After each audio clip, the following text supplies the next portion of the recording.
Ya estamos, ¿verdad? Sí.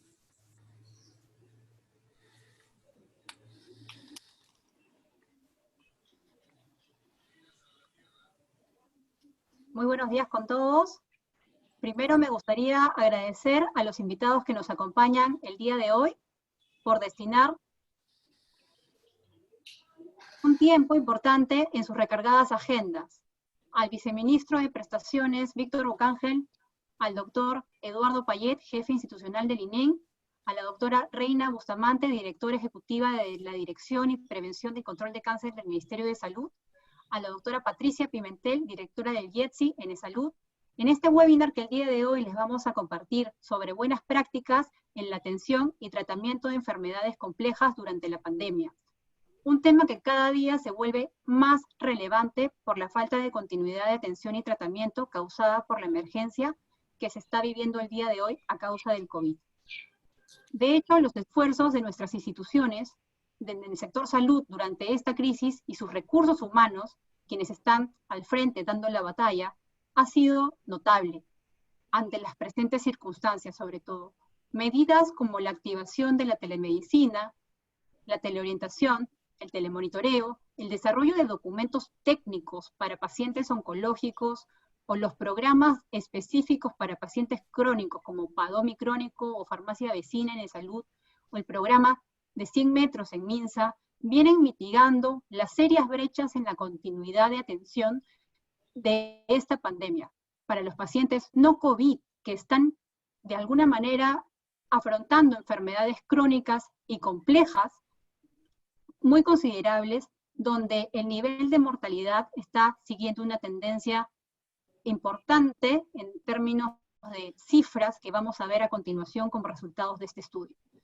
En la FARPE hemos encargado justamente esta investigación a Apoyo Consultoría para dar a conocer más sobre la situación actual de manera integral. ¿Qué aspectos de mejora se deben implementar? ¿Qué aspectos ya están siendo desplegados por nuestras instituciones de salud y que necesitan quizás ser replicados a mayor nivel, a mayor escala, con mayores recursos? ¿Cómo mitigar los altos índices de mortalidad que se vienen dando a nivel nacional en enfermedades no COVID? ¿Y dónde podemos aportar para reducir esta tendencia?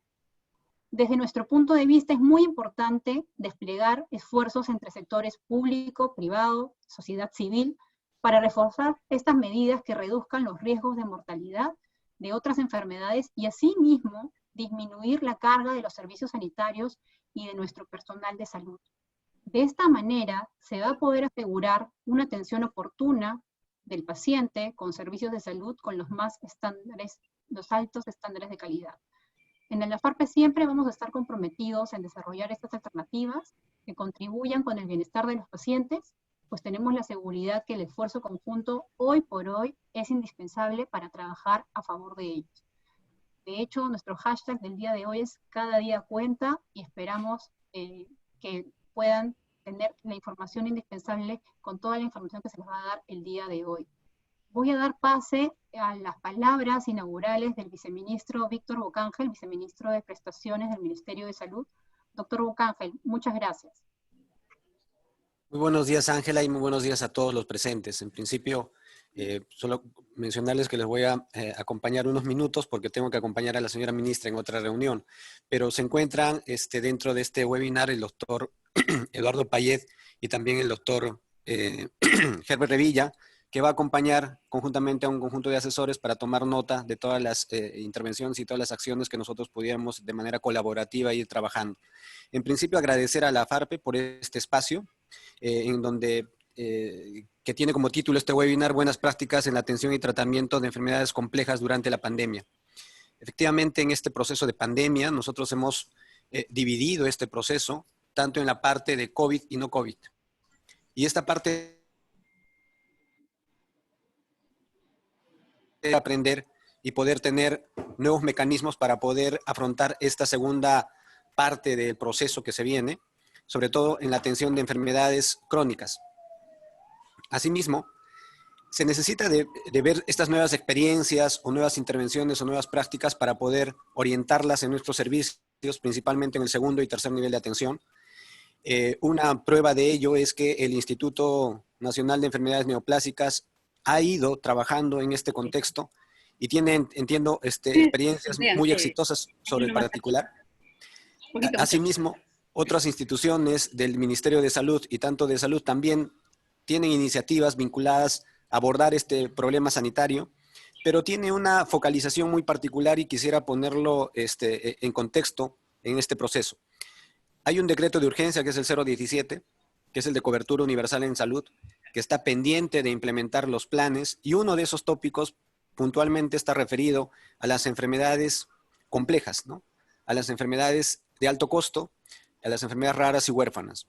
Creo que este tipo de intervenciones van a ser importantes cuando en su momento tenga que poder llegar el momento de implementar sobre todo estos paquetes que son vinculados a planes referidos a atender estas enfermedades complejas, y va a ser de mucha utilidad porque las nuevas intervenciones y las innovaciones son las que se quieren tomar como ejemplo para poder implementar en este proceso que se viene de la cobertura universal en salud.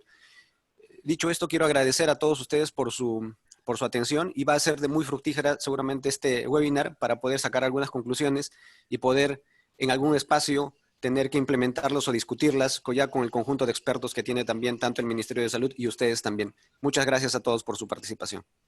Muchas gracias, viceministro, muy amable y buen día, y esperamos nuevamente implementar justamente todas las acciones que podamos dar lugar como una hoja de ruta luego de este webinar con la participación de todos ustedes.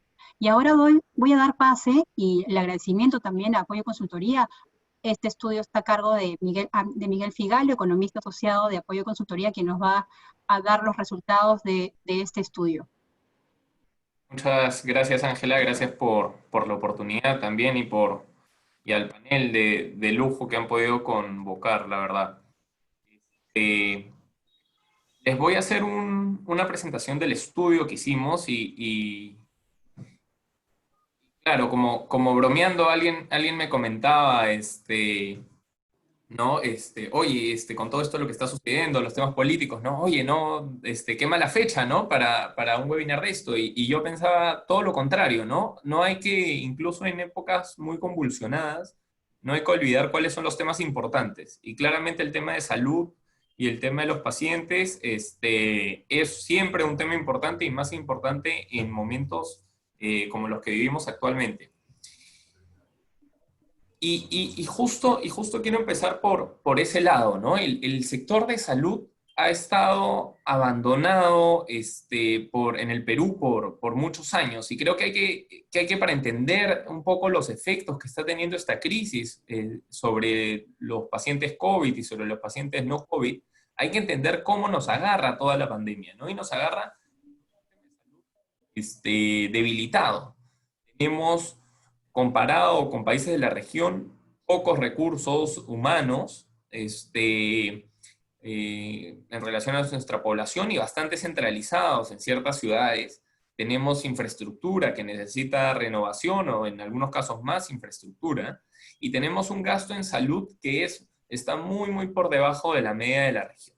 Entonces, en este contexto nos agarra la peor pandemia de los últimos 100 años, ¿no? Desde la fiebre española creo que no había algo tan fuerte como lo que estamos viviendo hoy en día.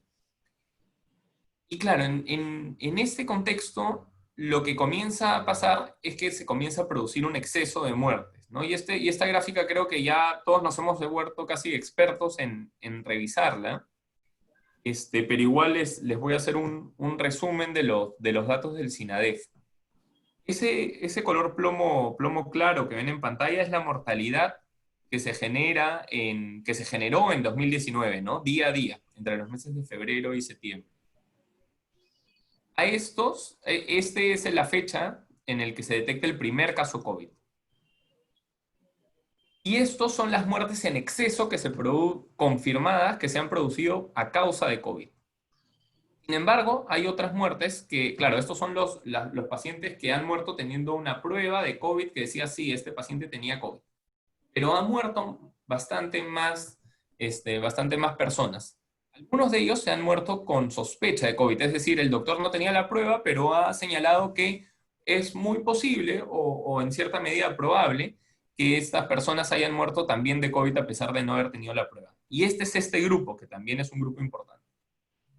Y además de estas personas que han muerto de COVID o probablemente han muerto de COVID, se le suma un tercer grupo, que es el tercer grupo que no estamos viendo todos los días en televisión, que es el grupo de gente que ha muerto por otras causas, pero más que en relación al año 2019. Y ese grupo, solo este tercer grupo, son casi, a la fecha, 11.000 muertes en exceso, solo de este grupo, ¿no? En COVID confirmado tenemos como 30.000, en muertes en exceso por otras causas tenemos como 11.000. Esto está asociado claramente porque uno pensaría, oye, ¿por qué hay muertes en exceso que no están relacionadas con el COVID? Y acá estoy quitando todas las muertes violentas. Bueno, esto tiene relación con la disminución en las atenciones. Los casos atendidos han caído en 70% de febrero a junio. No tenemos datos sobre los siguientes meses, se ha estado recuperando, y esto encuentra, digamos, una razón en nuestro sistema de salud y en la crisis, en esta intersección que mencionaba al principio de la presentación. Por un lado, la pandemia nos ha obligado a reasignar la poca oferta que teníamos, ¿no? El uso de infraestructura y la disponibilidad del personal médico, que teníamos parte del personal se ha ido a sus casas por motivos de salud, porque también son población en riesgo, y la poca cantidad que ya teníamos de personal y de infraestructura se ha tenido que reasignar muchas veces hacia enfermos COVID. Por el lado de la demanda, ha habido también mucho temor de los pacientes, por un lado, de ir en primera instancia, digamos, uno tenía como que podía esperar le dolía algo, pero podía esperar un poquito más antes de ir al doctor, ¿no? Dada la pandemia por el miedo al contagio. Y más si la enfermedad era grave, porque claramente contagiarse de COVID podía ser crítico en ciertas situaciones. Y dos, las restricciones a la movilización, ¿no? No era fácil desplazarse, ahora es mucho más sencillo, pero recordemos los primeros meses, era muy complicado desplazarse, salir de la casa, no se podía ir en auto muchas veces, era sumamente complicado, más para personas que tienen bajos recursos. ¿Cómo explicamos, digamos, estas más de casi 11.000 muertes en exceso? En realidad, el grupo principal de esta mortalidad en exceso se explica por pacientes con enfermedades no transmisibles, ¿no? Es decir, no personas que tienen temas agudos como una apendicitis, ¿no? Sino personas que, por ejemplo, tienen hipertensión alta, pero también personas que tienen problemas oncológicos u otros tipos de enfermedades. Ahorita, de esas 11.000, estamos más o menos en 10.000 muertes a la fecha en exceso por enfermedades no transmisibles. Si seguimos la tendencia que hemos visto en los últimos meses, ojo, solo en los últimos meses que ha caído, estamos hablando de que a final del año vamos a terminar con casi alrededor de 14.000 muertes en exceso por temas de enfermedades no transmisibles.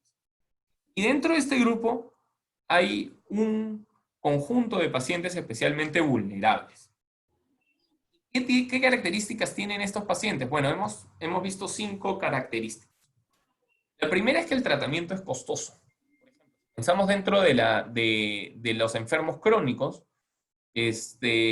vemos a los pacientes oncológicos, por ejemplo, que tienen que realizar un gasto de bolsillo, no lo cubierto, ¿no? Sino lo que sale del bolsillo del paciente, hasta 7 veces más que el de otros pacientes crónicos.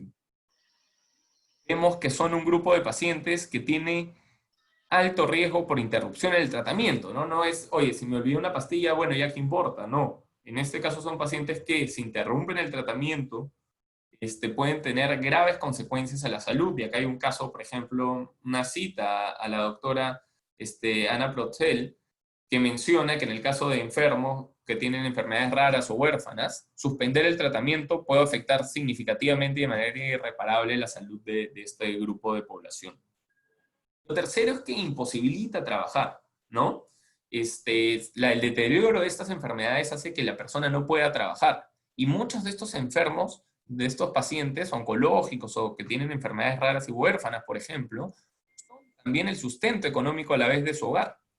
Y dada la crisis, que no es solo sanitaria, sino económica, han perdido su trabajo. Entonces, es un tratamiento costoso en un contexto en el que los hogares están teniendo menos ingresos.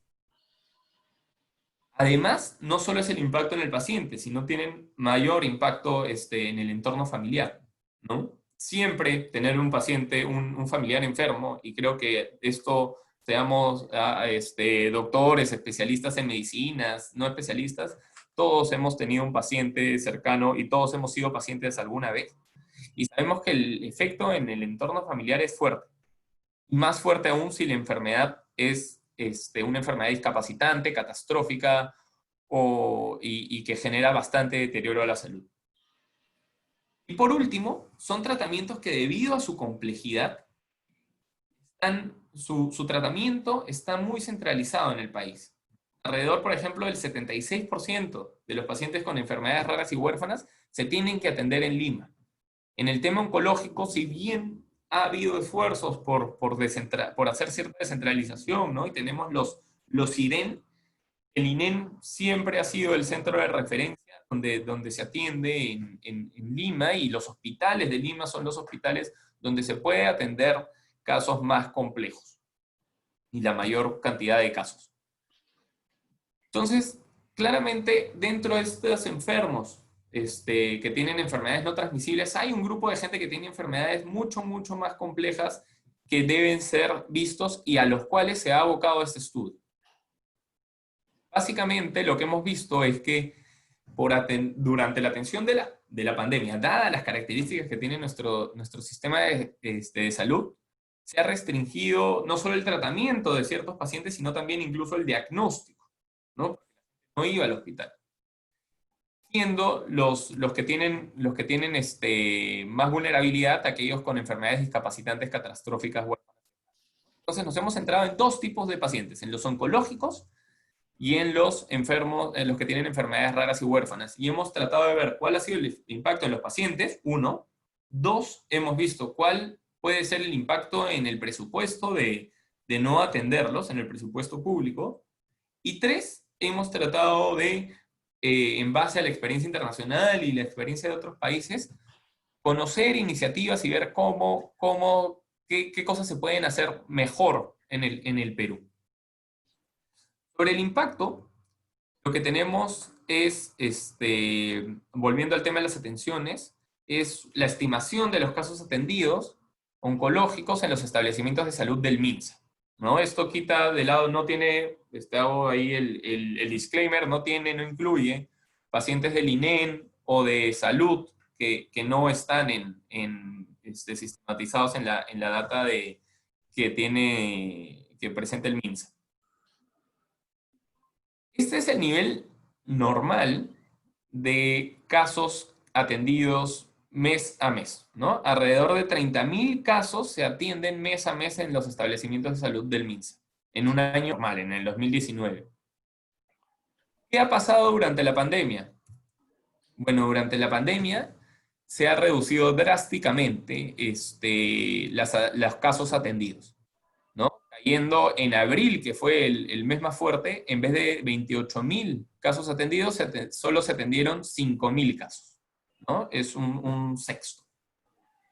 Y ha habido una recuperación gradual a partir de ese mes, ¿no? Conforme se iban levantando las restricciones, la gente ha comenzado a volver al hospital sin llegar a los 30.000 casos atendidos mes a mes.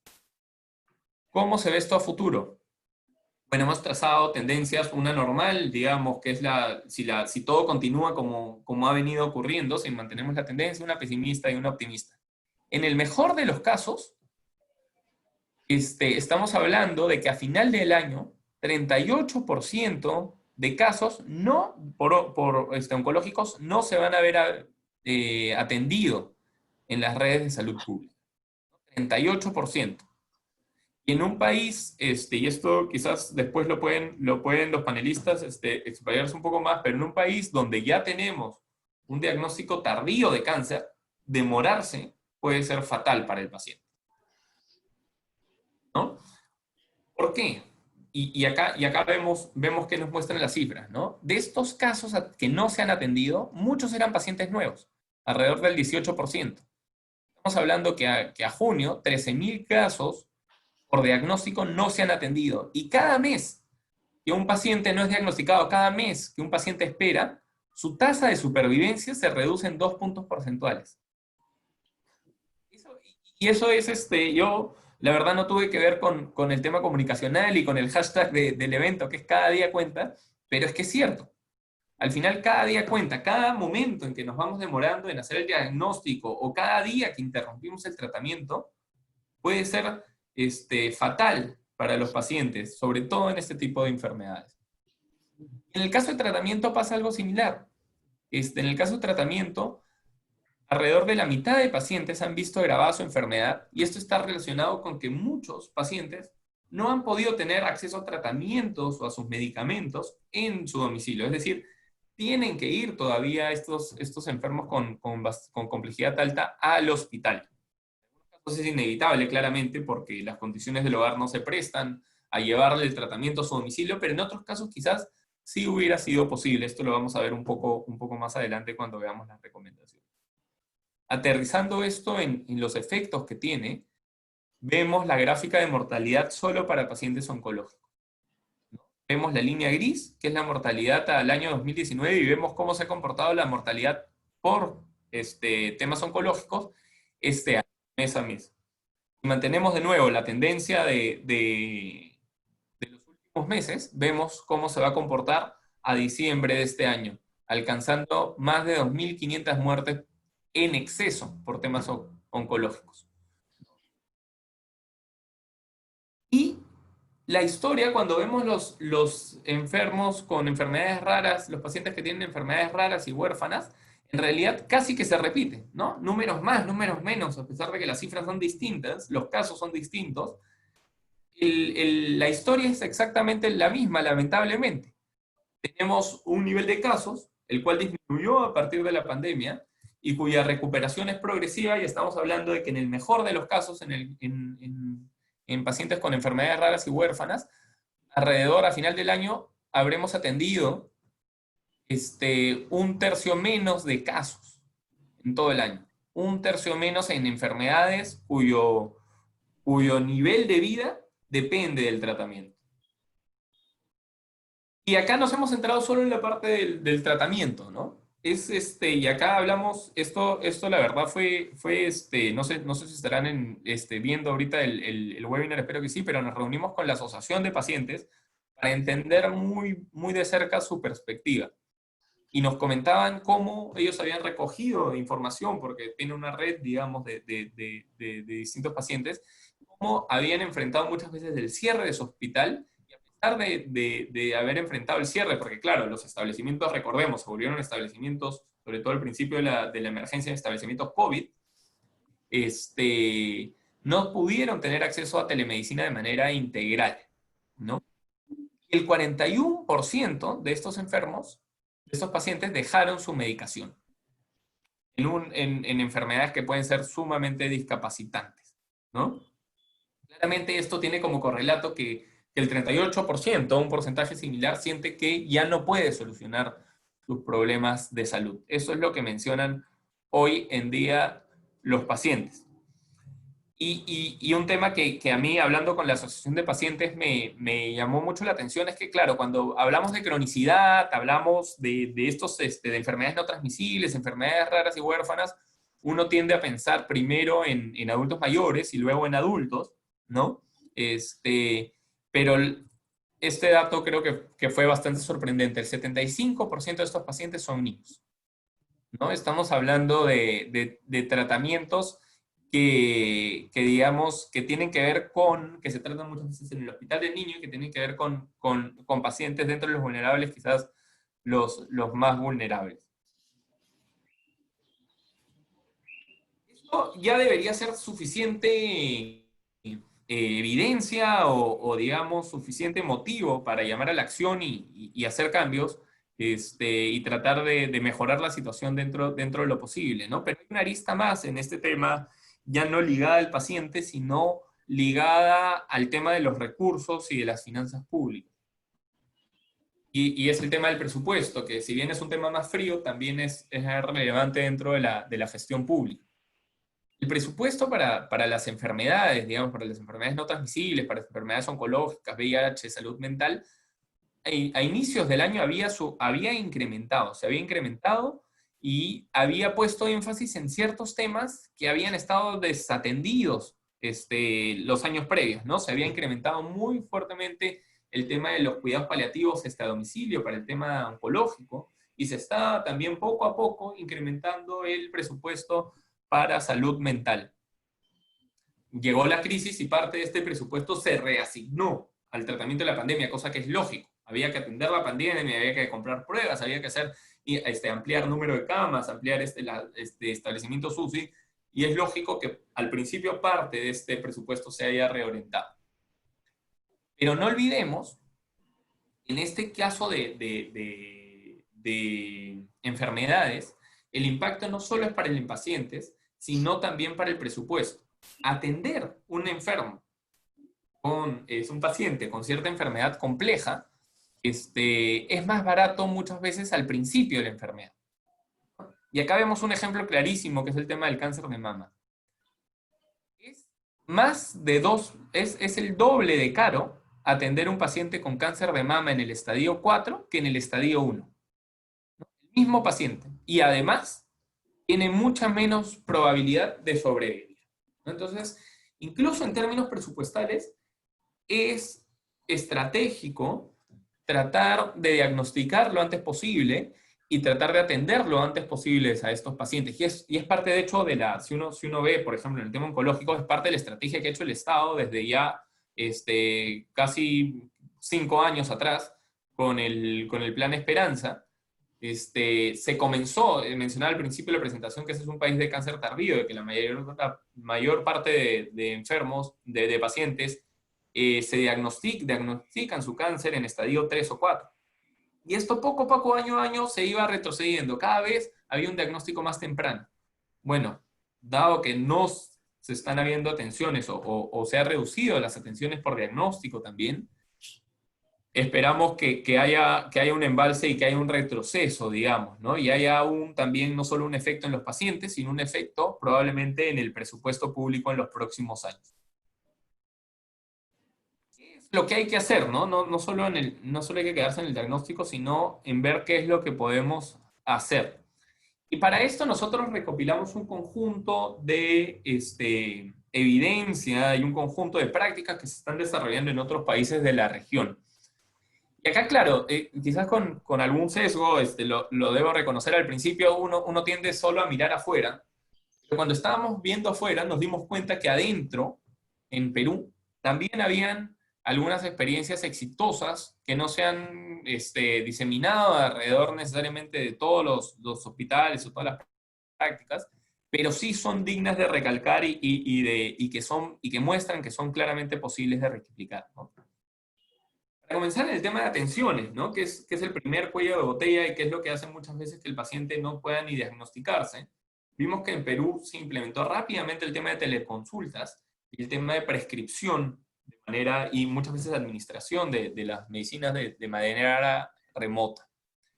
En otros países, como Chile, por ejemplo, se amplió no solo teleconsulta, se hizo un poco más, se avanzó, y acá hay que distinguir el término, ¿no? No solo en teleconsulta, sino en telemedicina, ¿no? No solo es la consulta de manera remota, sino es toda la atención médica de manera remota, ¿no? Y también atado a la digitalización de recetas médicas. En Colombia se trató de hacer teleapoyo también y exámenes físicos remotos, ¿no? Hoy en día la tecnología nos permite muchas veces no solo hacer la consulta vía telefónica, sino con trasladando ciertos equipos al hogar, a los domicilios, es posible hacer un examen físico remoto. Nunca va a reemplazar el médico y el examen físico presencial, jamás, pero es mejor que no tener nada, ¿no? Y en Argentina incluso se entregaban recetas médicas a través de WhatsApp, correo electrónico, lo que hacía mucho más fácil que el paciente pudiera solicitar sus medicamentos. Para el tratamiento, en el tema oncológico se avanzó mucho en un protocolo, ¿no? Para poder diferenciar, el protocolo ayuda mucho a poder priorizar qué pacientes atiendo primero y a poder separar los pacientes oncológicos de los pacientes COVID, ¿no? En la medida de lo posible, claramente, ¿no? Pero ayuda mucho a tener ese foco y es sumamente importante. Y en salud se hizo un par de acciones muy relevantes. Uno, consultorios diferenciados de atención inmediata, justamente para no tratar de desembalsar ese grupo de pacientes que no se han diagnosticado. Y dos, se amplió el tiempo de prescripción hasta por 60 días, porque muchas veces es difícil volver a la consulta, ¿no? Todos hemos ido al médico y le da una receta por 30 días y después, para tener otra receta, tiene que volver a la cita, ¿no? Para que le haga otra receta. Y muchas veces la receta es la misma. Si bien, claro, hay un examen que debe hacer el médico y un chequeo, eso es lo óptimo, ¿no? En estos casos de emergencia, digamos, ampliar la vigencia de la prescripción es una buena práctica y de hecho se ha hecho en Argentina, por ejemplo, que fue hasta en tema de 90 días, ¿no? Y bueno, hay otros tipos de lineamientos o prácticas en los países de la región para adaptar los tratamientos.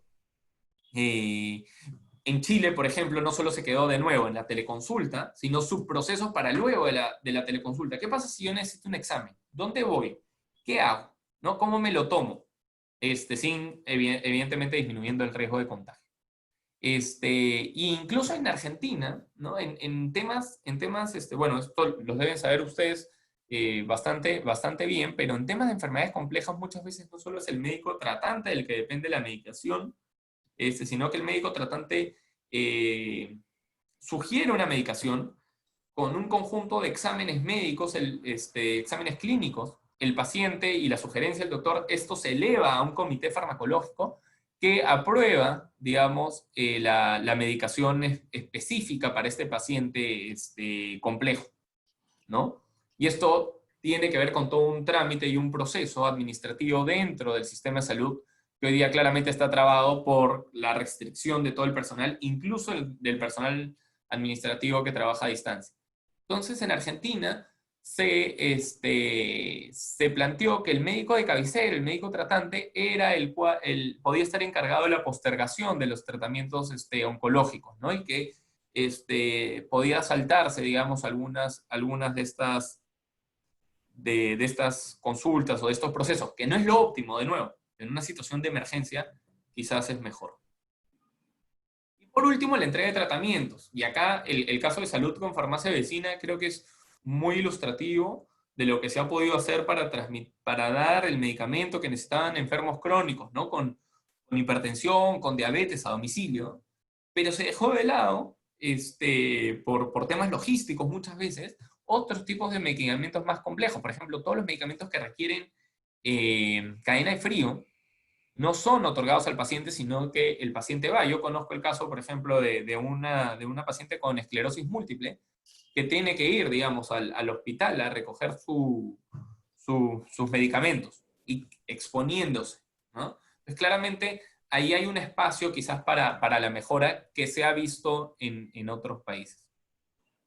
A partir de eso, justamente, ya lo he adelantado un poco, pero identificamos algunas recomendaciones específicas para el caso peruano.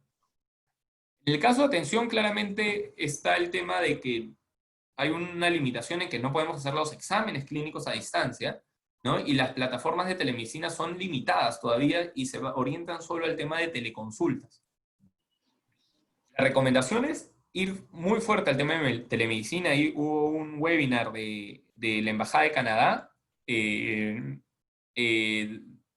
presentando evidencia específica de casos exitosos de cómo se podía realizar telemedicina y implementar plataformas de telemedicina de manera muy rápida. Ellos hablaban de que en el caso peruano tenían alrededor de 2 semanas para implementarse.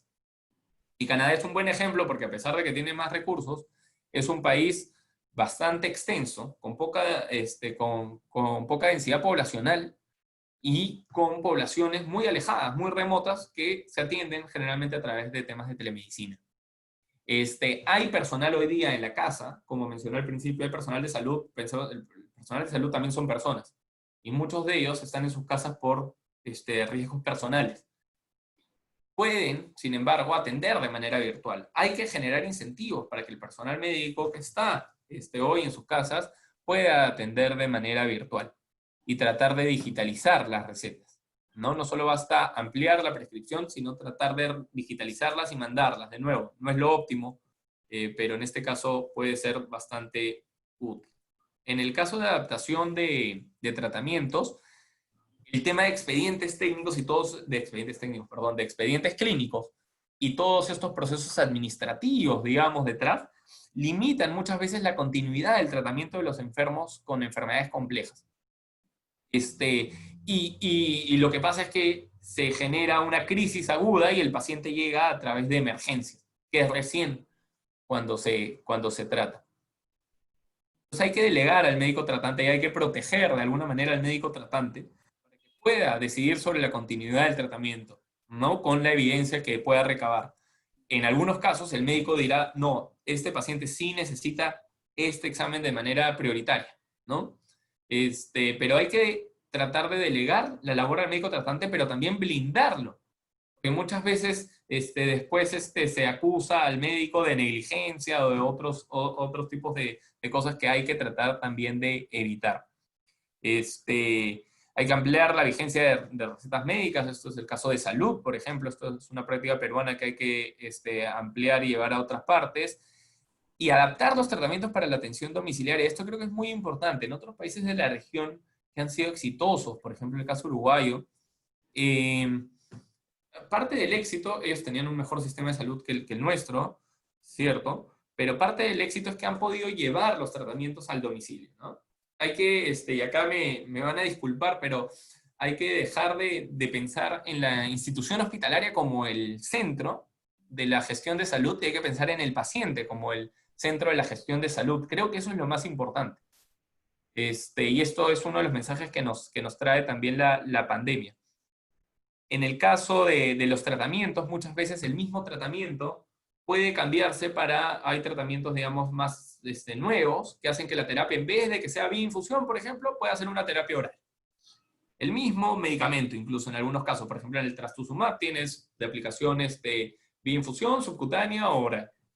Hay que tratar de adaptar los tratamientos para que sean, en la medida de lo posible, que hagan sinergias y que puedan ser complementados con la atención domiciliaria, ¿no?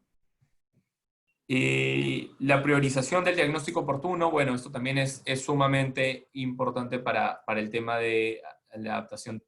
Y en el tema de entrega de medicamentos, ya lo mencionaba, hay medicamentos de alto costo que requieren cadenas de frío que no se han compartido, sobre los cuales no se ha hecho delivery, no se los ha mandado a los domicilios de los pacientes. Y acá hay que ampliar, no hay que quedarnos cortos en el tema del delivery, ya lo hemos hecho para ciertos medicamentos, hay que tratar de hacerlos con más. A veces no existe la logística dentro del sector público, hay que hacer contratos con el sector privado, con la sociedad civil para poder hacerlo. Hay que tratar de disminuir todos esos procesos, muchas veces no se necesita ni siquiera hacer un nuevo contrato, ¿no? El mismo contrato de provisión de medicamentos puede ser ampliado vía una adenda y puede, digamos, incluir otros tipos como el delivery a los hogares o el tratamiento. Muchas veces hay, digamos, se puede hacer diálisis a domicilio, ¿no? Y basta ahí nomás ampliar vía una adenda los contratos, sobre todo por este momento de emergencia sanitaria y claramente con todos los candados que necesitan, ¿no? que se requieren. Entonces yo me quisiera quedar con quizás algunos mensajes claves. Este es un tema urgente, hay vidas de por medio, el tema de salud no solo es el tema COVID, sino hay pacientes no COVID que están sufriendo mucho, y si bien se ha hecho mucho en el caso peruano, se ha avanzado muy rápido, hay que hacer un poquito más y hay que pensar no solo en lo que vamos a hacer durante la crisis, sino cómo esta nueva normalidad también llega al sector salud y cómo pensamos en adaptar tratamientos, en poner al paciente en el centro, en ser más eficientes con el gasto, en la telemedicina, no solo para el tema de pandemia, sino luego de la pandemia, ¿no? Y con esto, con esta reflexión, yo le doy paso a Ángela y al panel. Muchas gracias. Muchísimas gracias, Miguel Figalo, por darnos los datos del estudio, este valioso estudio, lo cual apreciamos muchísimo. De hecho, tenemos que pensar justamente en el cómo. Ya sabemos cuál es el qué, ya lo tenemos sobrediagnosticado quizás, y hay que ver en el cómo y resaltando todas las actividades que justamente vamos a dar pie a que nos cuenten los comentarios del gran trabajo que vienen haciendo en las instituciones los que dan la cara y los que están al frente de la batalla, ¿no? Entonces, en esta situación le doy el pase al doctor Payet, agradeciéndole nuevamente su presencia para que nos pueda dar de 5 a 10 minutos los comentarios sobre el estudio y sobre su gestión y estas buenas prácticas también que reconocemos el INEN lo hace a diario. Ok. ¿Qué tal? Muy buenos días. Gracias por la gentil invitación. Interesante los comentarios y los puntos de vista dados. ¿Qué puedo decir? A ver, el Instituto Nacional de Enfermedades Neoplásicas no ha dejado de atender pacientes con cáncer. Y eso es evidente, y ustedes lo conocen, ya en 2 o 3 exposiciones hemos demostrado nuestros números. La pandemia sí ha afectado nuestro ritmo de trabajo, tuvimos que reestructurar el hospital, tuvimos que crear áreas COVID, tuvimos que aplicar las normas de las pandemias, disminuir el aforo, disminuir distanciamiento entre cama y cama y entre paciente y paciente, y tal como ha ocurrido en el resto de institutos nacionales de cáncer de Latinoamérica y el Caribe y en el mundo.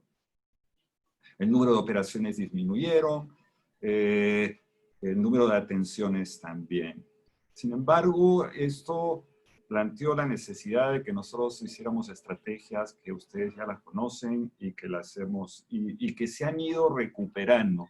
En el mes de abril tuvimos un descenso marcado en el número de las atenciones.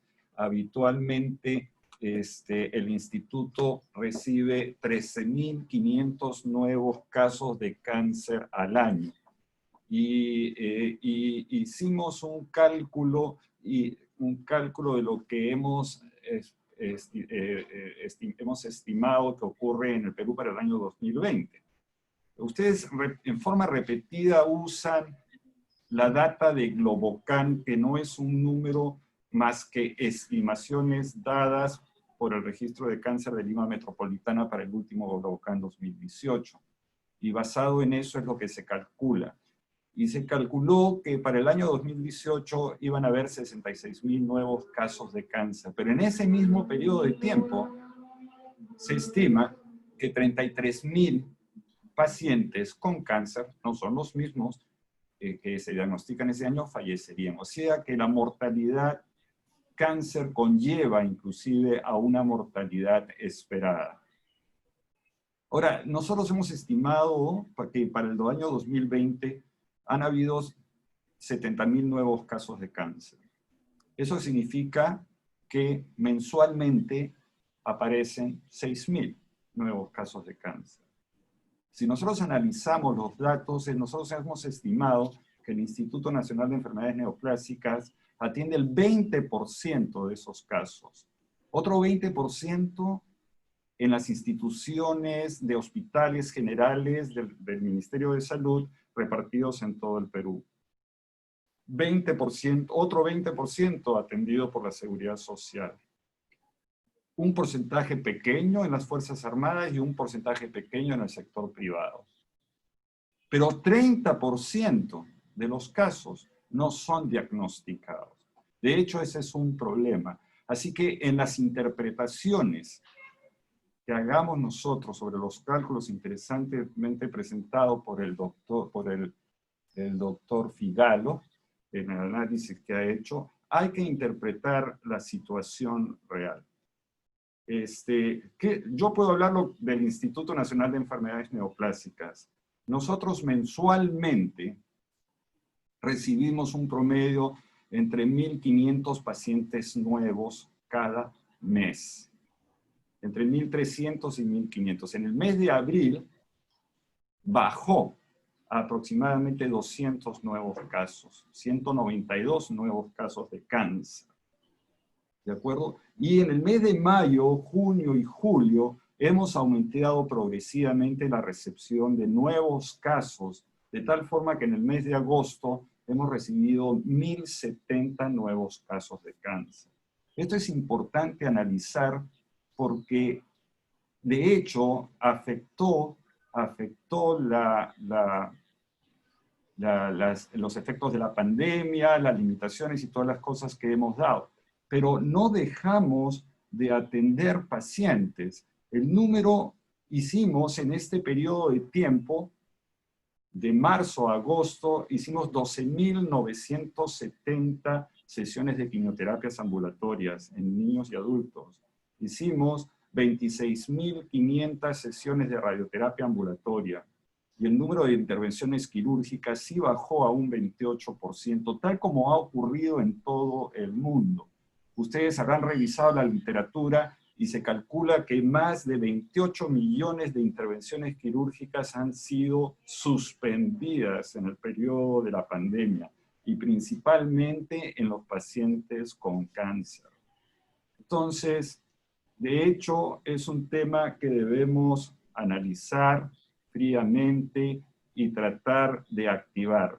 El instituto ha activado rápidamente todos los esfuerzos, hemos implementado el sistema de teleorientación y telemedicina, más de 40.000 consultas por telemedicina se han efectuado, y luego podría comentar algo en relación a los medicamentos de alto costo. Muchísimas gracias, doctor Payet. Muchas gracias por su intervención y posteriormente habrá espacio para las preguntas. Ahora, dándole también el pase a la doctora Reina Bustamante, directora ejecutiva de la Dirección de Prevención y Control del Cáncer del Ministerio de Salud, quien también nos va a compartir su visión. Doctora Bustamante. Sí, muy buenos días con todos los participantes. También nosotros... Si me permite, vamos a proceder a proyectar algunas de las... Exacto, gracias. Justamente, gracias por la invitación y poder compartir las experiencias que desde MINSA, desde la institución central, hemos podido plantear en esta pandemia, que realmente, bueno, nadie pensó vivir y ojalá que no volvamos a vivir una nueva situación como esta, ¿no? ¿Puede pasar la siguiente, por favor? ¿Y la siguiente? Sí, con el Decreto Supremo número 008-2017 y sus modificaciones se aprueba el ROC del MINSA, donde en el artículo 70 se encarga a la Dirección de Control y Prevención del Cáncer identificar, coordinar las intervenciones estratégicas en la prevención, control, reducción de riesgos y daños en cáncer.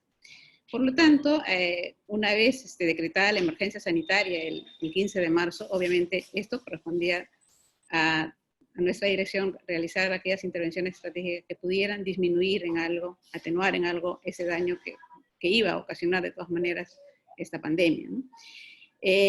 Inicialmente comenzamos a hacer comunicaciones a través de la Dirección General de Comunicaciones del Ministerio hacia los pacientes oncológicos, hacia los médicos oncólogos también, sobre las medidas de prevención.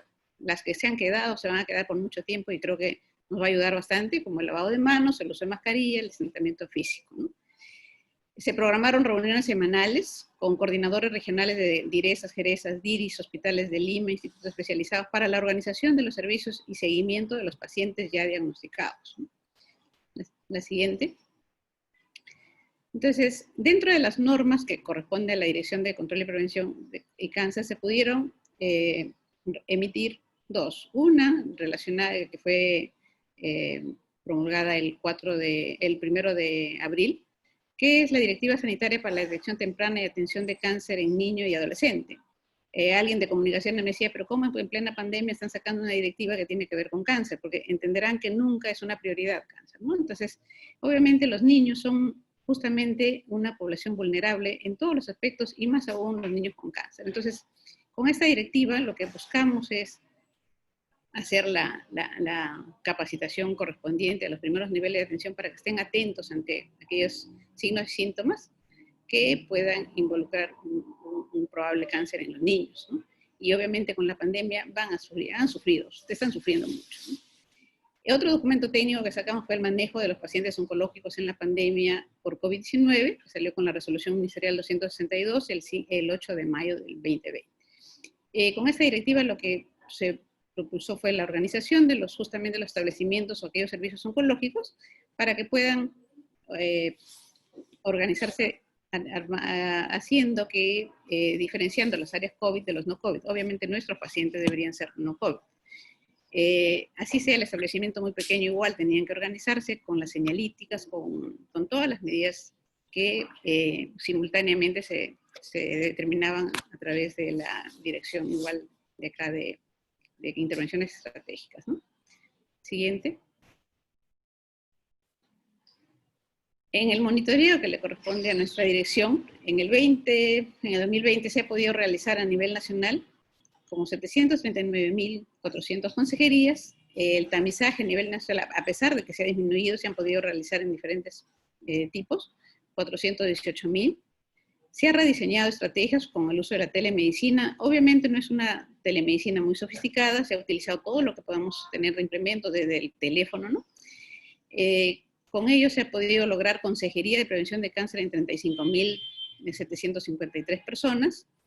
Se ha podido enviar el resultado del Papa Nicolau, entregarlo a través de esta vía a 91.760 mujeres. También se sigue manteniendo el proceso de compra centralizada de insumos estratégicos para el tamizaje de cáncer de cuello uterino, colon y próstata para el 2021. Siguiente. Se impulsa la compra de equipos, a través del programa presupuestal, se impulsa la compra de equipos de protección personal, ¿no? Porque obviamente debemos de considerar que lo primero que tenemos que defender es a nuestro recurso humano, y en esta pandemia eso es lo que hemos propulsado, ¿no? Se brinda apoyo técnico permanente a todos los hospitales e institutos a fin de articular las acciones con el sector CIS, con el FISAL, para verlo justamente que la atención se pueda brindar, ¿no? El monitoreo de stock de medicamentos oncológicos que son estratégicos, son permanentes, de tal manera que con un correo el servicio oncológico que lo requiera nos remite la solicitud, y a través de escenarios que es el operador logístico se les distribuye. Se ha establecido flujos de dispensación de medicamentos analgésicos y adyuvantes para los cuidados paliativos. Siguiente. Se ha fortalecido las competencias en el recurso humano a través de cursos virtuales, ¿no? De lesiones premalignas mediante termocoagulación. Ahí se ha utilizado a los profesionales gineco-obstetras con el compromiso de que, ya una vez que estemos pues, digamos, que esta pandemia de alguna manera esté controlada, se puedan realizar las intervenciones que correspondan en sus establecimientos de salud. Estamos hablando de los primarios, ¿no? En el 1.4, donde se hace la detección de lesiones premalignas. Curso virtual del diagnóstico de cáncer de cuello uterino también a través de colposcopía, también para 15 ginecobstetras. Curso virtual coordinado con ENSAP para el diagnóstico precoz de cáncer de niños y adolescentes. Cursos con Dictel para hacer la sensibilización de la prevención y el manejo de cáncer. Fortalecimiento en psico-oncología, ¿no? Y capacitaciones sobre registro y capacitaciones sobre gestión presupuestal. Todos virtuales. Siguiente.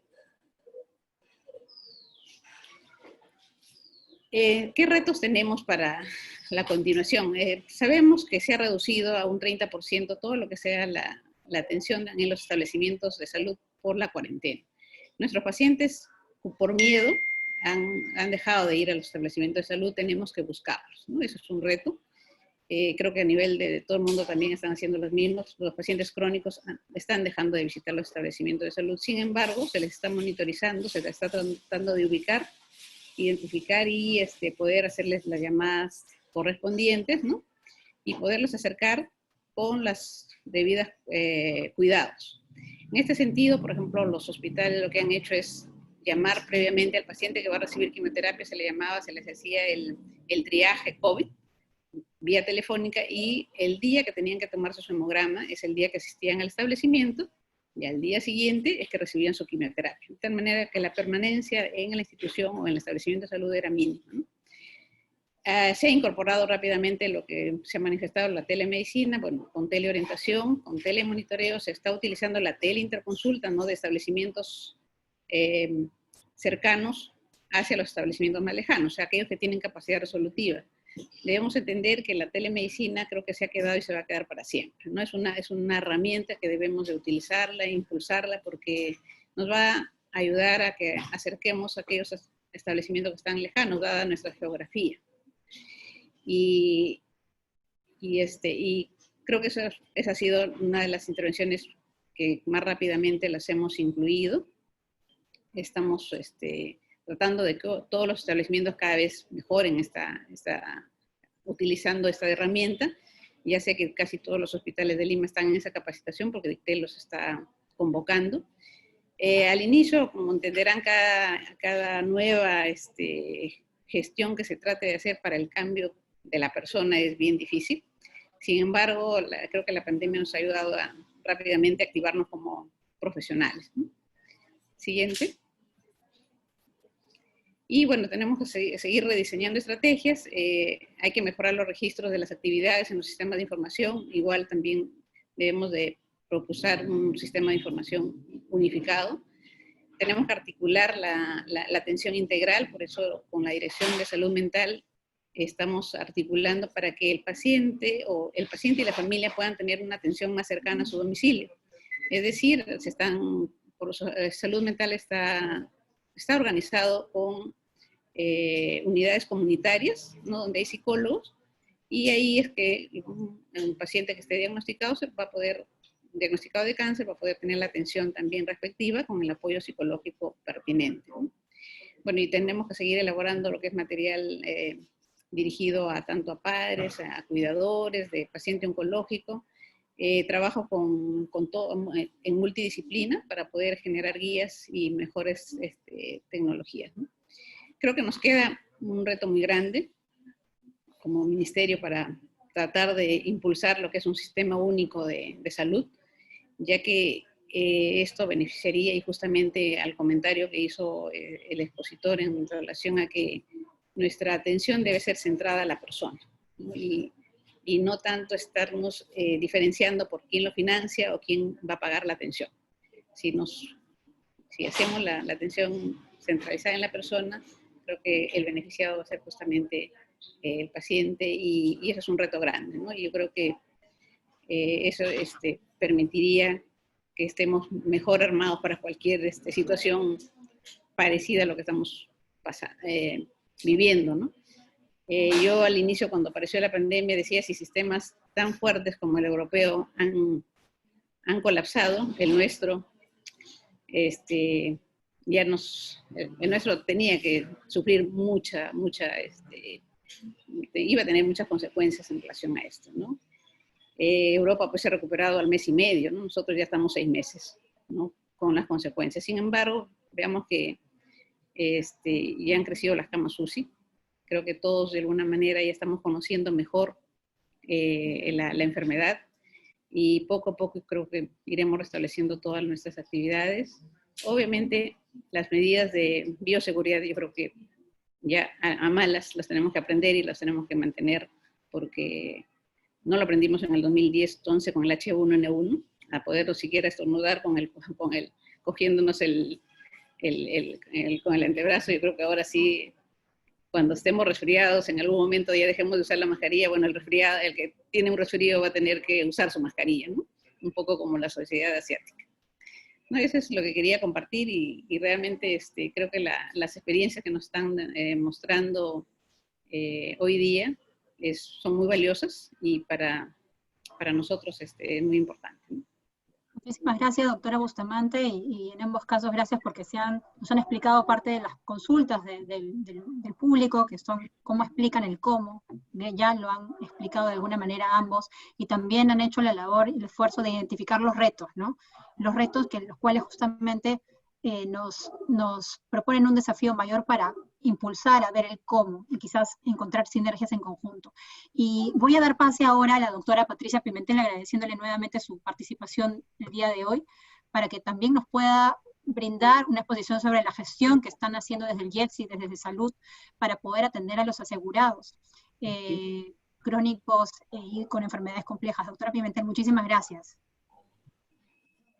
¿Cómo están? Buenos días. Saludos en nombre de mi presidenta ejecutiva en nombre de mi gerente general, y muchas gracias por la invitación.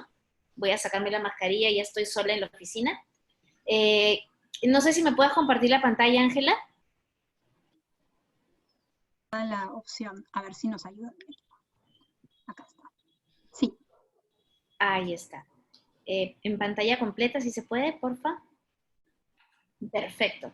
Entonces, lo que quiero compartir el día de hoy es, a raíz de todo el estudio que ha hecho la empresa Apoyo, me encantaría dar respuesta a varias de las interrogantes que figuran ahí, ¿no? Y ese es el objetivo son pocas láminas las que voy a presentar. Siguiente. Ya lo conocemos, este es el número de la población que nosotros vemos está creciendo, ya no son 30%, somos 36.76% de la población. Este es el número de camas que tenemos actualmente. Yo les voy a dejar las láminas para que probablemente puedan hacer los cálculos. Estas camas son actualizadas en forma diaria, debido a que son camas que son bastante funcionales y bastante rotativas.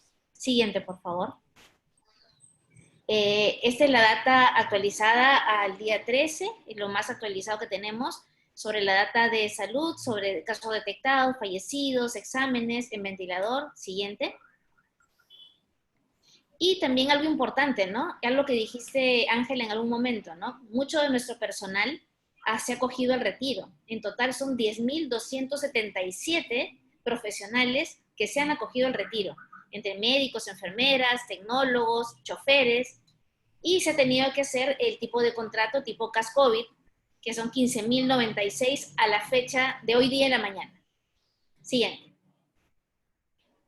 Bueno, y en cuanto a la gestión que se ha hecho para tratar de no solo aplacar la pandemia, sino también de luchar porque siga la atención de estos pacientes vulnerables, es, en primer lugar, bueno, al inicio se suspendieron las cirugías y los procedimientos programados, se han reiniciado en junio con los protocolos establecidos. Podemos ver que hemos hecho algunos protocolos en la página web para pacientes, para cirugía laparoscópica, para oncológicos, para varios tipos de cirugía.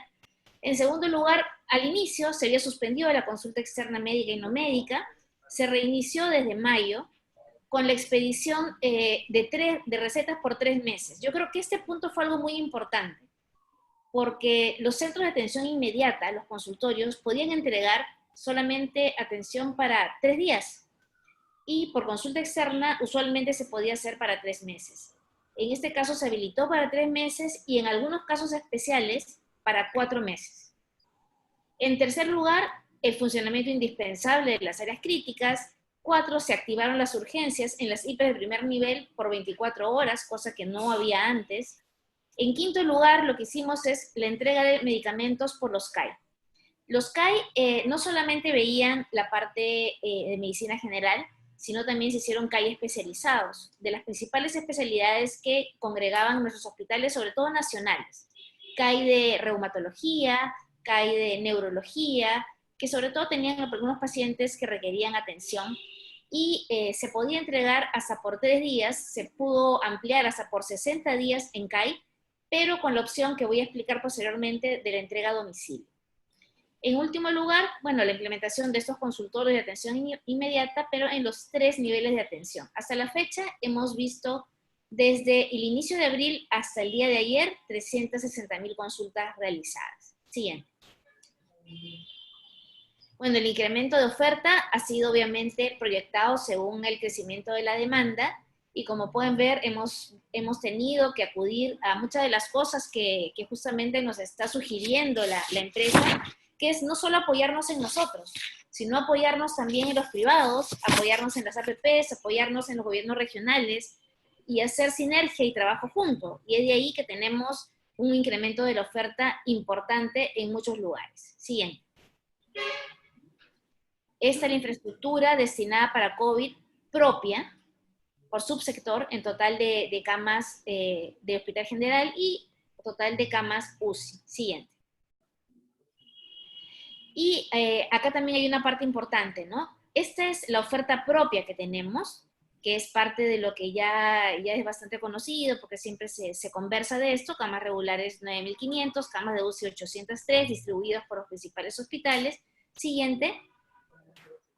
pero acá también tenemos las camas que le llamamos alquiladas o extrainstitucionales. Sabíamos que no podemos solos. Sabíamos, yo creo que al igual que el MINSA, que nuestra capacidad había sido sobrepasada. Entonces hemos tenido también que acudir a varios lugares y a varias empresas, a varios entes, incluso entes del gobierno regional, del mismo Ministerio de Salud, y hacer un trabajo conjunto, porque juntos teníamos que vencer esto y poder aumentar nuestra oferta. Siguiente. Tenemos nuestros centros de atención, aislamiento temporal por región, con una serie de camas que, como pueden ver, muchas no son solamente de salud, sino están también trabajadas en conjunto con el Ministerio de Salud. Siguiente. Estas son las siguientes por provincia. Siguiente. Las últimas que hemos habilitado, las de Moquegua, las de Apurímac, que son sobre todo para pacientes leves. Siguiente. Hemos implementado los hospitales COVID, conocida la Vía Panamericana, ya tenemos las 7 torres dispuestas, y hemos habilitado muchos hospitales que no estaban preparados para tener atención de UCI como para atenderlos. Siguiente.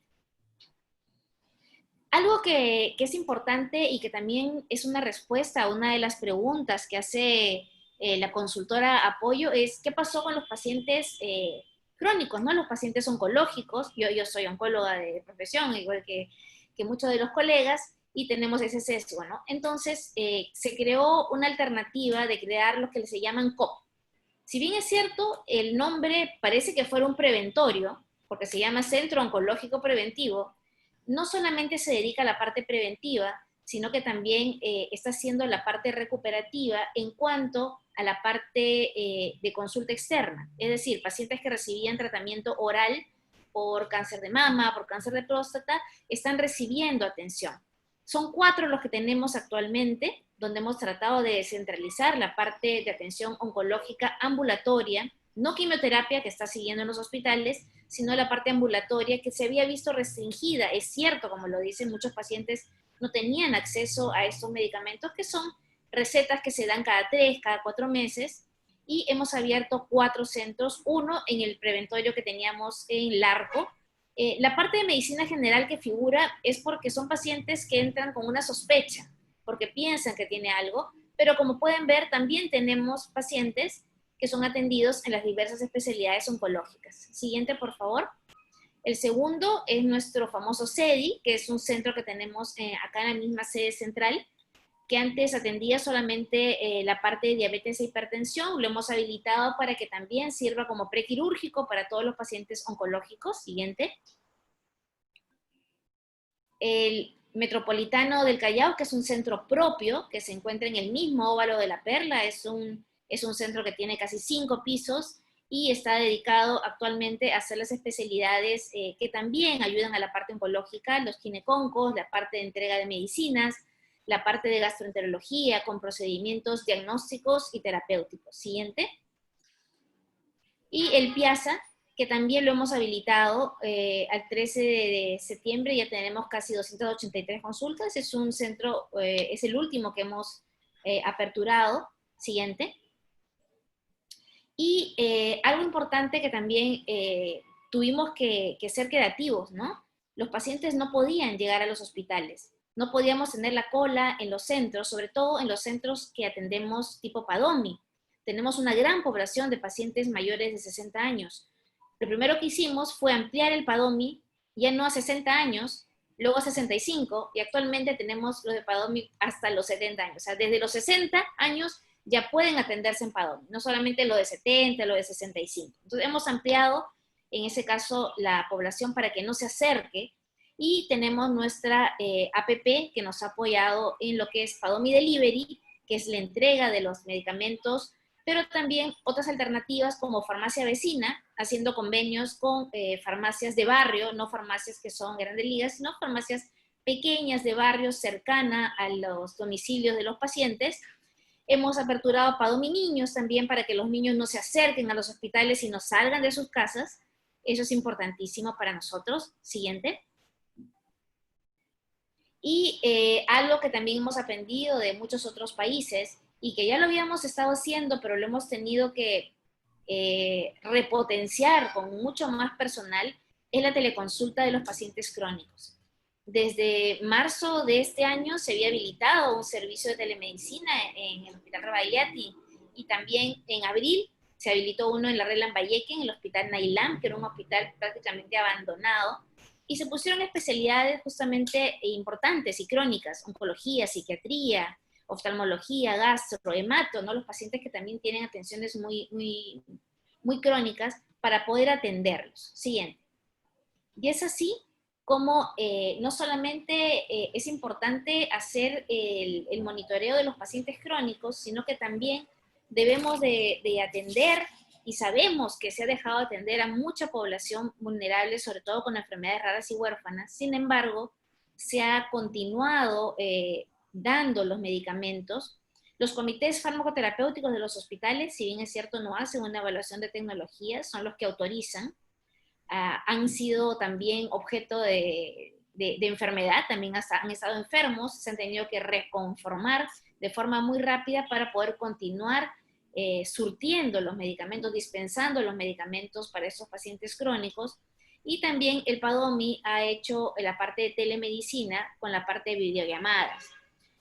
Muchas de esas cosas han sido posibles gracias a algunas herramientas que tiene salud. Una de ellas es que tenemos una historia clínica unificada a nivel nacional.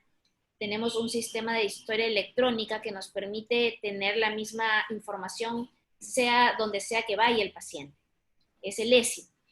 También hemos habilitado para el tema de las recetas. No solamente es entregar la receta electrónica y de nada sirve cuando el paciente tiene que volver a regresar a la farmacia y recogerla, sino que ya se ha habilitado la firma electrónica en muchas de esas recetas, lo cual ha facilitado muchísimo la entrega tipo PADOMI Delivery o tipo farmacia vecina. Y también estamos ahorita en el campo de la inteligencia artificial, tratando también de apoyar este tema de telemedicina, pues no solamente es una teleconsulta, sino que también hemos tenido que incorporar imágenes. Y así como tenemos una falta de médicos intensivistas y médicos de otros tipos, también tenemos una falta de médicos radiólogos. Y la inteligencia artificial ha servido de mucho con programas que, alimentados por esta inteligencia artificial y Big Data, data local, anormal y normal, ha podido también prever y tratar de leer, no leer, sino de tener patrones que puedan ayudar a los médicos a tomar decisiones dentro de los hospitales, ¿no? En la parte de enfermedades raras y huérfanas, no nos hemos descuidado. Felizmente tenemos una ley ya que protege a este grupo de enfermedades vulnerables y que tratamos de hacerlos visibles cada día más. La ley de enfermedades raras y huérfanas ya reglamentada, ya tiene un flujo de trabajo, y nosotros como de salud ya tenemos un comité consultivo institucional al cual han sido derivadas las solicitudes de las enfermedades raras y huérfanas listadas en el reglamento y en la ley, y van a pasar, y están pasando constantemente, al tema de RENETSA. RENETSA, el ente que está autorizado por ley para evaluar esas tecnologías, formado por la UNAGES del INS, DIGEMIT y nosotros. Siguiente. Eso ha sido todo para contarles, y contarles también de que salud, hemos tratado de ser creativos, al igual que el Ministerio de Salud, nos hemos sentido sobrepasados, no solamente por el COVID, sino por el resto de enfermedades, las enfermedades no transmisibles, que también han sido sumamente importantes y son sumamente importantes, sobre todo en el caso de enfermedades raras y huérfanas, que como bien dijo el ponente de apoyo, la mayoría no son adultos, la mayoría son pacientes pediátricos. Son pacientes pediátricos que han tenido que continuar el tratamiento con medicinas que ya han estado recibiendo de una manera más continua, ¿no? Hemos tratado de habilitar el comité, sin embargo sabemos y somos conscientes de que aún nos falta muchísimo por hacer. Esperemos, ahora que está la pandemia todavía en curso, estamos tratando de habilitar más centros de atención no COVID, ya no solamente COVID, ya tenemos muchas camas libres en algunas provincias, Nosotros, al igual que el presidente de la República, hemos tomado la opción de nosotros, como gerentes centrales, apadrinar cada una de las provincias y viajamos constantemente para ver la realidad que se encuentra, ¿no? Hemos viajado pues a Loreto, a Tumbes, a Tarapoto, para ver cómo está la realidad de la atención de los pacientes COVID, pero también los pacientes no COVID, ¿no? Yo creo que también eso es importante porque si no tenemos a un equipo de gestión en los hospitales, no solo de Lima, sino de provincia, bien empoderado, bien apoyado, con ganas de hacer las cosas, son equipos que están sumamente cansados, el que la sede central los apoye simplemente con visitas y apoyos que no duran un día, sino una semana o algo más, yo creo que eso ha ayudado muchísimo también a generar el entusiasmo por continuar teniendo ideas innovadoras, ¿no? Eso es todo lo que quería contarles. Gracias, Ángela, por el espacio y dispuesta a escuchar las preguntas. Doctora Pimentel, muchísimas gracias y reiterar el agradecimiento porque cada uno de los panelistas ha podido responder en sus comentarios el cómo. Muchas de las preguntas iban relacionadas al cómo mantener la cobertura, cómo mantener el desembalsamiento de la atención de los pacientes o del diagnóstico. Gran parte, digamos, se ha resumido en sus intervenciones. Y tengo 3 preguntas, una para cada uno, enlazadas a algo que quizás podríamos mencionar como complemento. En el caso del INEM, hacen una pregunta bastante específica directamente a la institución, donde hacen referencia a una RJ 079 del 2020, donde destacan los lineamientos para el uso de medicamentos antineoplásicos no considerados en el PNUME, lo cual es muy destacable. Y la pregunta es, ¿qué grado de avance de implementación se encuentra esta norma para justamente agilizar los procesos en brindar un acceso oportuno hacia los pacientes?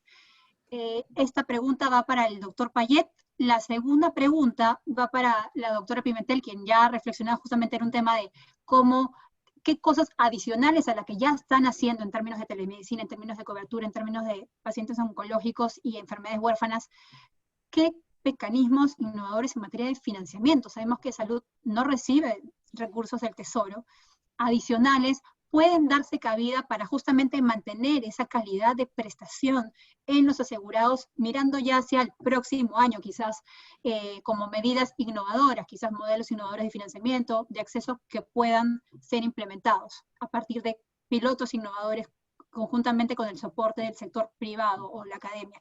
Y para la doctora Bustamante, en términos de también desde el Ministerio de Salud, además de los avances en términos de recursos, ¿qué medidas adicionales se necesitaría para justamente escalar lo que ya ustedes vienen haciendo dentro de la dirección en materia también de cobertura para los pacientes MINSA?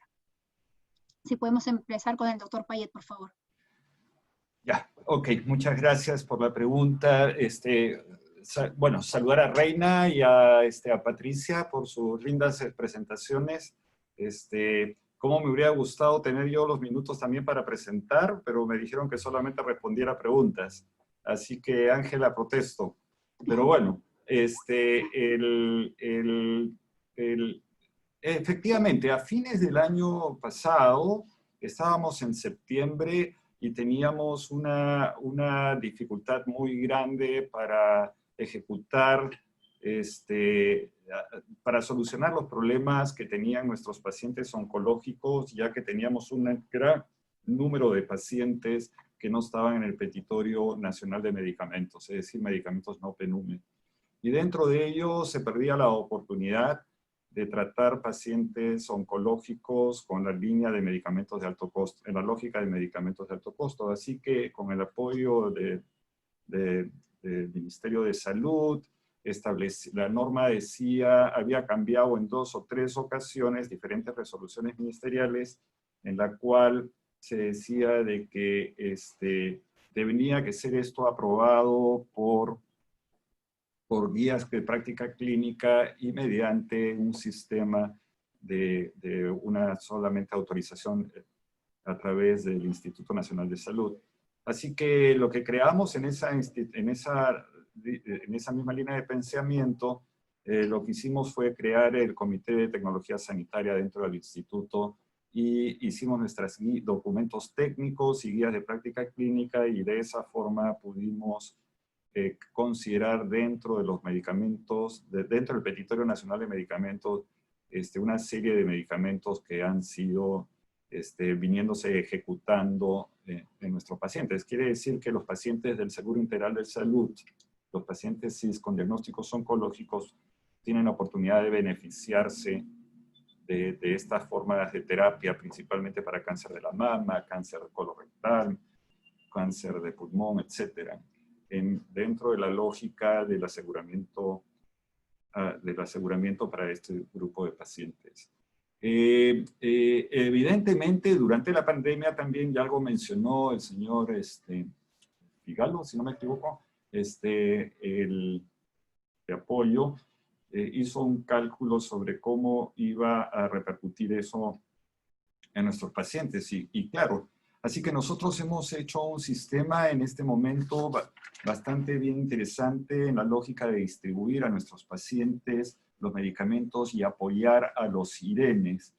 Se mencionó en la teleconferencia, en la conferencia dada, de que los IRENES no estaban actuando como debiera hacerse, y eso quisiera corregirlo, porque los IRENES, incluso con la apertura del IREN Junín, ya están en la misma lógica de atender pacientes y han seguido con todas las limitaciones, pero han seguido de la pandemia, pero han seguido.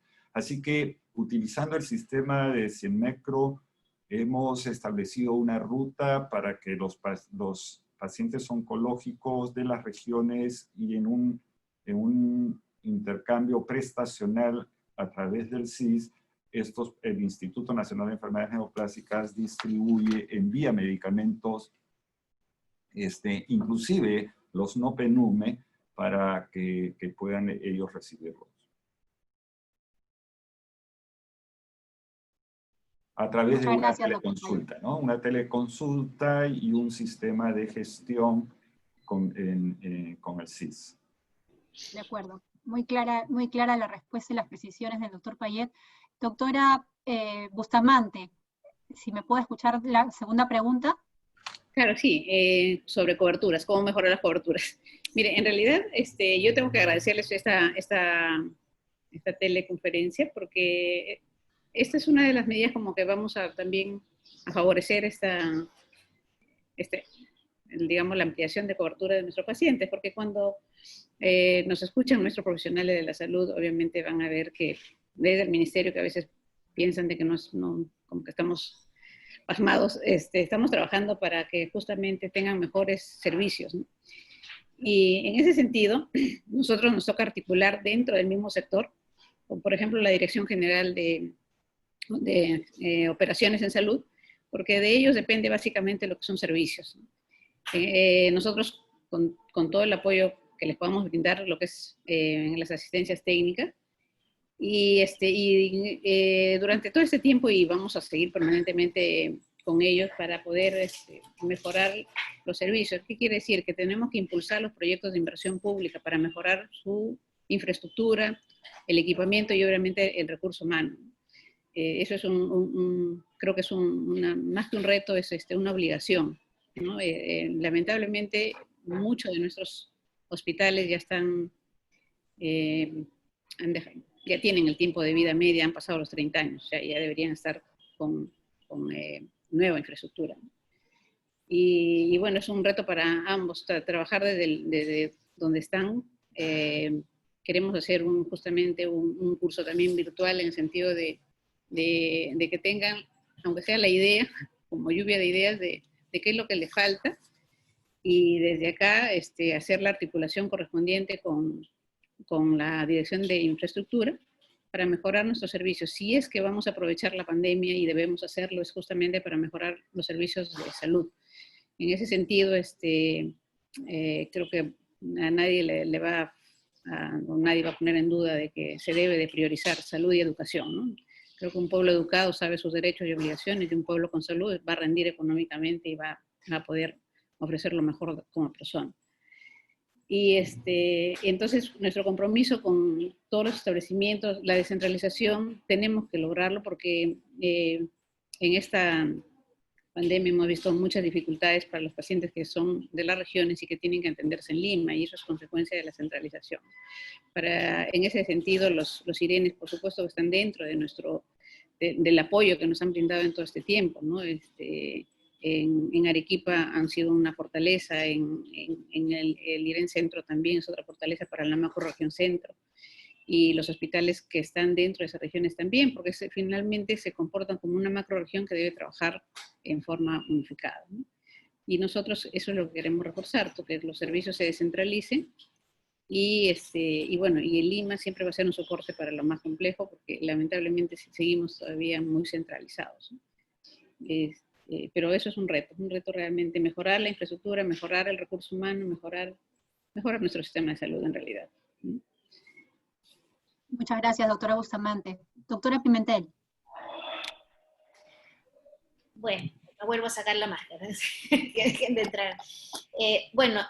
Hemos tratado de tener las medidas innovadoras suficientes, las más creativas. Sin embargo, sabemos que hay muchísimas medidas más, ¿no? Sobre lo que es el dinero, el financiamiento, tienes mucha razón, Ángela. Nosotros no recibimos un sol del Tesoro Público, por lo tanto tenemos que hacer magia para que dentro de nuestro cubo ingrese, nos cubra todo. A pesar de que sí hemos sido beneficiados con muchos decretos de urgencia, donde sí nos benefician, pero sobre todo para la atención de los pacientes COVID. O sea, no ha habido ningún decreto de urgencia que diga, este dinero es para la atención de pacientes no COVID. Entonces, en cuanto a la inversión que se ha hecho en enfermedades raras y huérfanas, yo había calculado hace bastante tiempo, en el año 2017, habíamos invertido Salud aproximadamente gasta 1.200 millones de soles al año por medicamentos. En el año 2017, el 13% era para enfermedades raras y huérfanas. En el año 2018 subió el 14%. En el año 2019 al 16%. Hasta donde vemos en el año 2020 podemos decir que ya estamos llegando casi a un 19%, que incluye aproximadamente más de 164 millones de soles al año.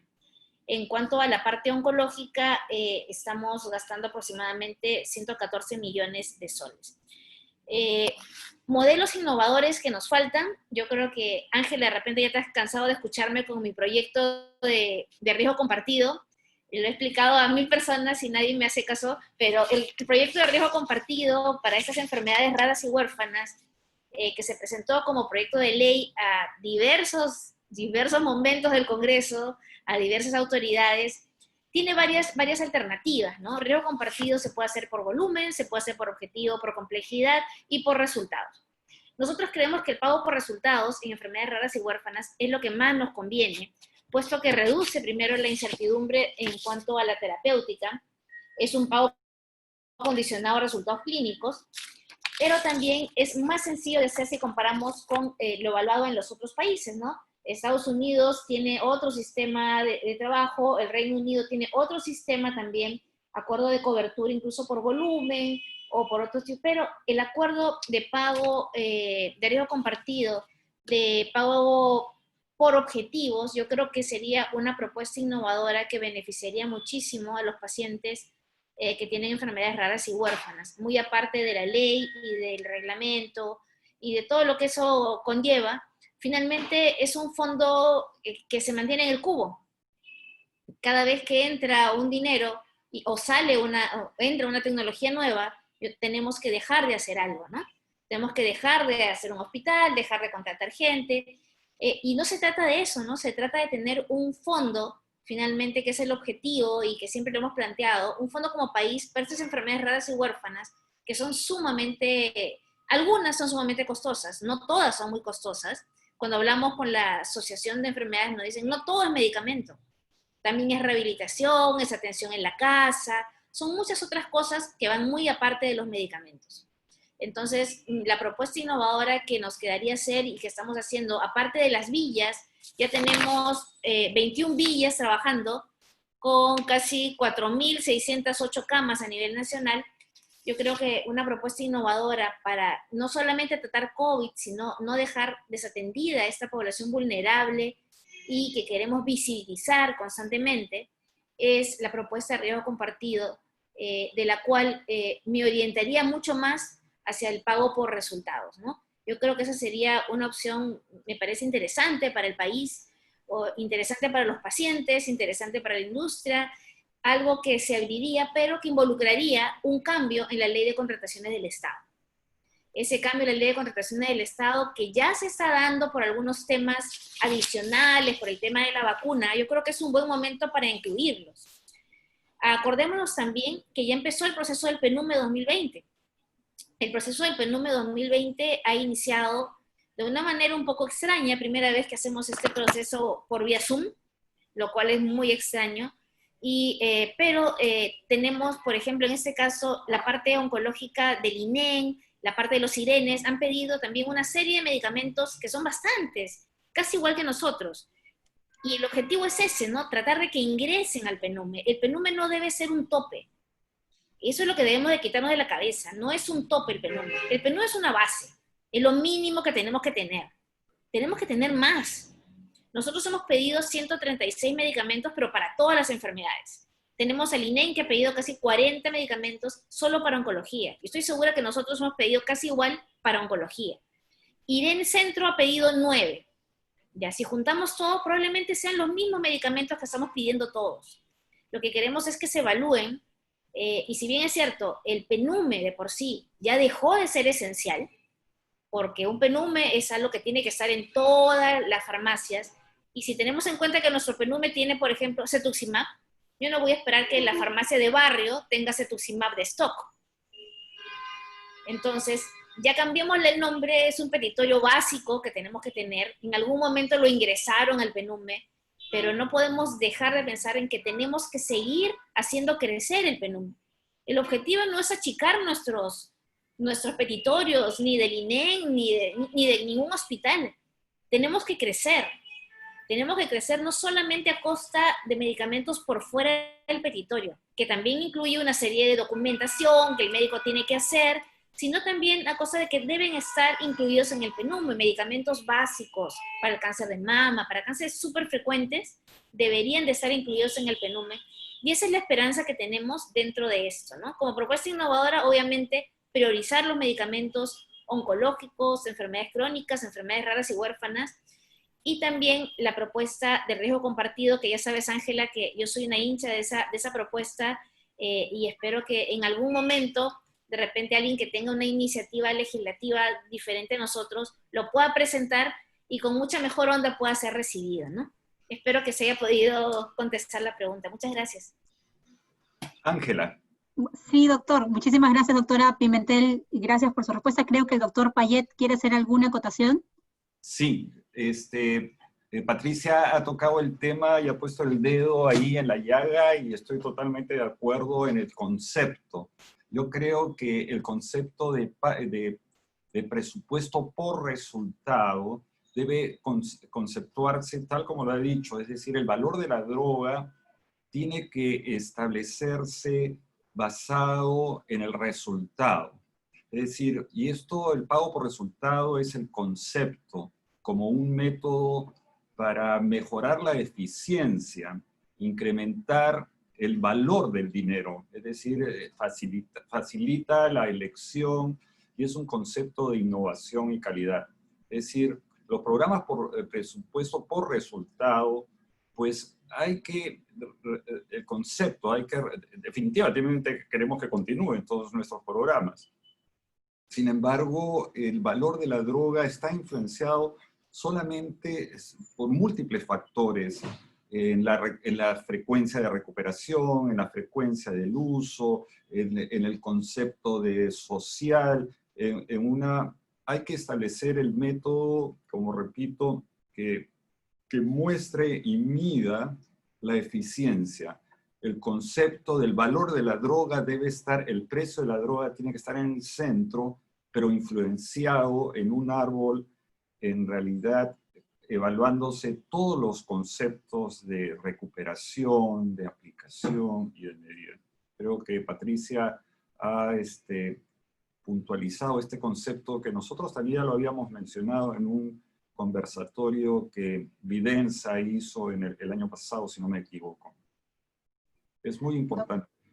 Es sumamente importante y claramente coincidimos con cada uno de ustedes en esas referencias. Yo sé también que acá el Viceministerio de Salud nos está escuchando, nos están también escuchando y viendo las partes legales. Yo creo que el consenso técnico está más claro y la necesidad está claramente planteada.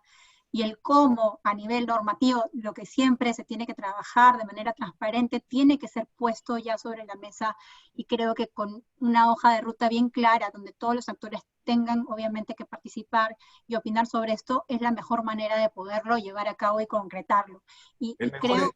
El mejor ejemplo era morfina. Yo no podría comprar morfina en un hospital de cáncer porque no estaba en la lista de los petitorios del PNUD. Es decir, morfina. Increíble. Es decir, ley de cuidados paliativos. Afortunadamente ya eso ha sido cambiado.